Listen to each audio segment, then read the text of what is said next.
Yeah, so I changed things up again. Now, why would I do that? Well, I was a little disappointed, as I have been in the past, of how the mood responds to expression. And if I'm not going to use expression with it, there's no reason for it to be that far up in the chain of what was going on. I usually almost always have it next to last, because if I do get a little micro loop going with the right side, I want that to be at the end. And then I use the left side almost always as a degraded reverse. And it's fantastic with the clock down. And in these settings, here, I'll get close.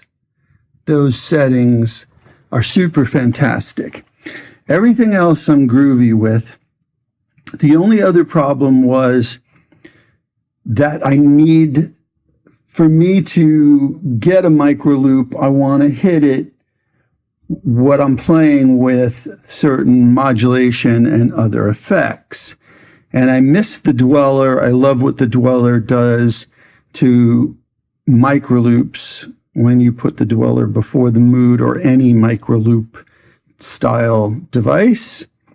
And I felt bad about getting rid of the sending, so my buddy John and his crew over at EAE, the prismatic wall, man, that thing sounds so good on lap steel. I don't know how it sounds on everything else, but on lap steel, it's ridiculous.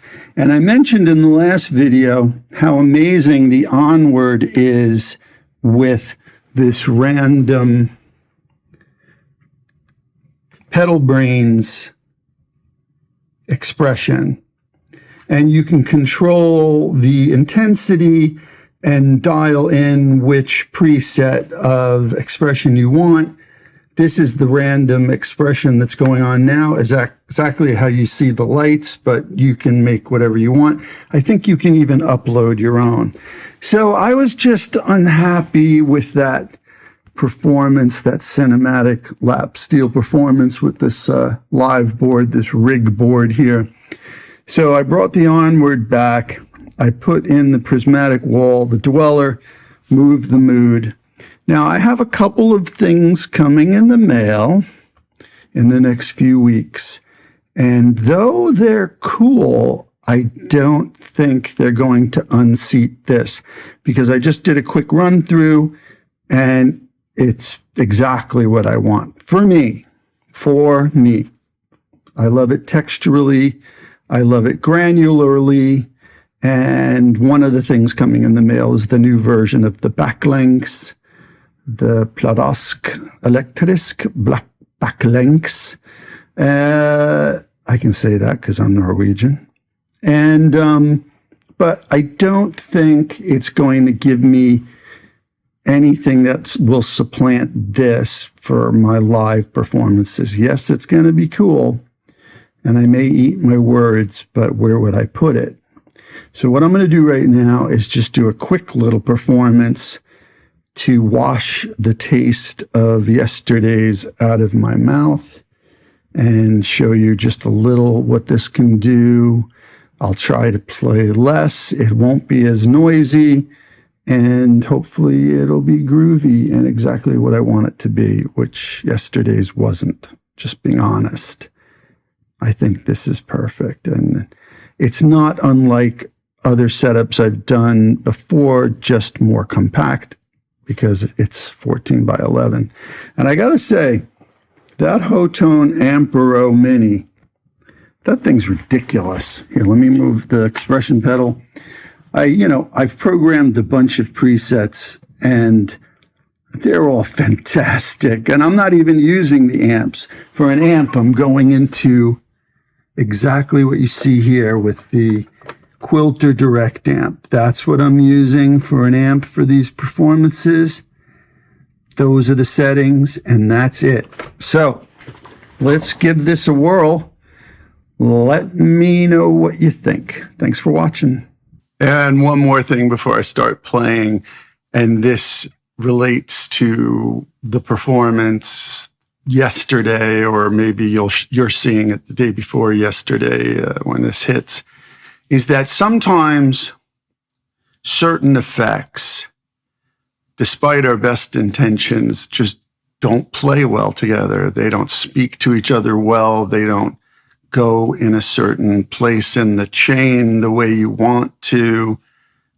It's just the way it works. And I think that was part of what was going on the other day. And it frustrated me because I put a lot of time into that board. So today's board, again, you will see it on the screen here. We've already talked about it. I changed some things out, and I think they are talking to each other much better.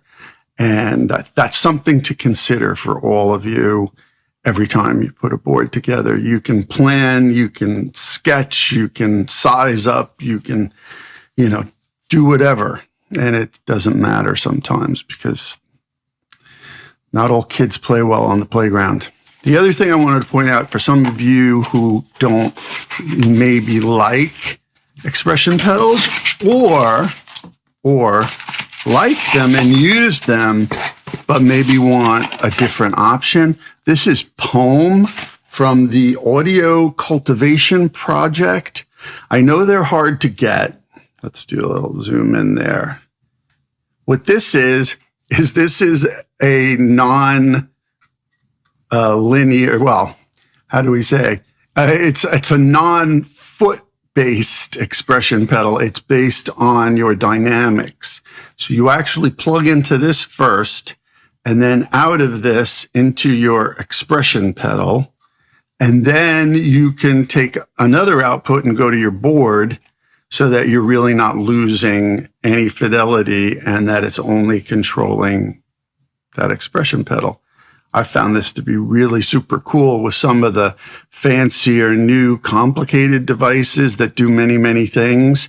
If you can control them with your dynamics, especially if they have envelope filters built in, whoa, like try this with the Chase Bliss Womb Tone and some other similar devices. So anyway, that's the Pome from the Audio Cultivation Project. I was very lucky to get one, but if he does another run of these, take a look at them. They're pretty unique and interesting, and they will be different from everything else you've used for expression. Once again, you'll see there'll be a camera on my feet, so you'll see what I'm doing with the pedals, as well as this camera, which unfortunately, because I'm having problems with the other camera, this is my phone, and it only has one stand that fits, and it can only go here. It's a terrible angle, I know, but we do what we can. Let's do it.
Well, not exactly what I wanted, but much better. These are talking to each other much better for me. And once I get used to it, it's still talking. And once I get used to it, I'm sure I'll be getting much better performances out of this combination. What do you think? Thanks for watching.